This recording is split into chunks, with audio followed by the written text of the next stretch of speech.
शेतकरी मित्रांनो, खूप चांगल्या पद्धतीनं फुलकळी लागलेली आहे. पण काय होतंय, फुलकळी जी आहे ती ड्रॉपिंग होऊन जाते.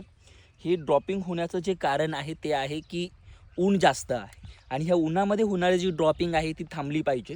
याच्यासाठी कुठलं कॉम्बिनेशन आपल्याला वापरायचं आहे? 100% रिझल्ट ओरिएंटेड कॉम्बिनेशन मी तुम्हाला या फवारणीमध्ये सांगतोय. ज्याची फवारणी केल्यानंतर मी गॅरंटी देतो की आपली जी होणारी ड्रॉपिंग आहे ती थांबणार म्हणजे थांबणार आहे. शिमला असेल किंवा हिरवी मिरची असेल, आपण फवारणी नक्की घेऊ शकता. तर ह्या फवारणीमध्ये आपल्याला एक काळजी घ्यायची की फवारणी संध्याकाळी 5 वाजेनंतर घ्यायची, जेव्हा आपल्या प्लॉटमध्ये ऊन हे कमी असतं.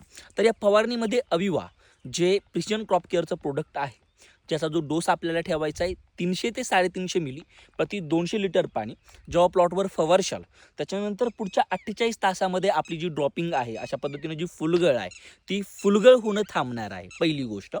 त्याच्यासोबत आपल्याला चांगल्या क्वालिटीचं बोरॉन घेऊ शकता तुम्ही, लिक्विड असेल किंवा 20% सॉल्युबल बोरॉन भेटतं. दोघांपैकी एक कुठलंही 100 मिली किंवा 100 ग्रॅम घ्यायचं आहे 200 लिटर पाण्यासाठी. आणि त्याच्यासोबत आपल्याला कॅल्शियम घ्यायचं आहे. कुठल्याही चांगल्या दर्जाचं चिलेटेड कॅल्शियम तुम्ही याच्यामध्ये घेऊ शकता.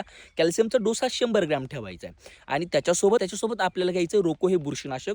तर रोकोचा जो डोस आहे तो 200 ग्रॅम 200 लिटर पाण्यासाठी घ्यायचं आहे. आणि चौघांची एकत्रित फवारणी आपल्याला आपल्या मिरची पिकावरती द्यायची. व्यवस्थित कव्हरेज देऊन जर फवारणी केली तर अतिउत्तम रिपोर्ट ह्या फवारणीचे आपल्याला भेटणार आहे.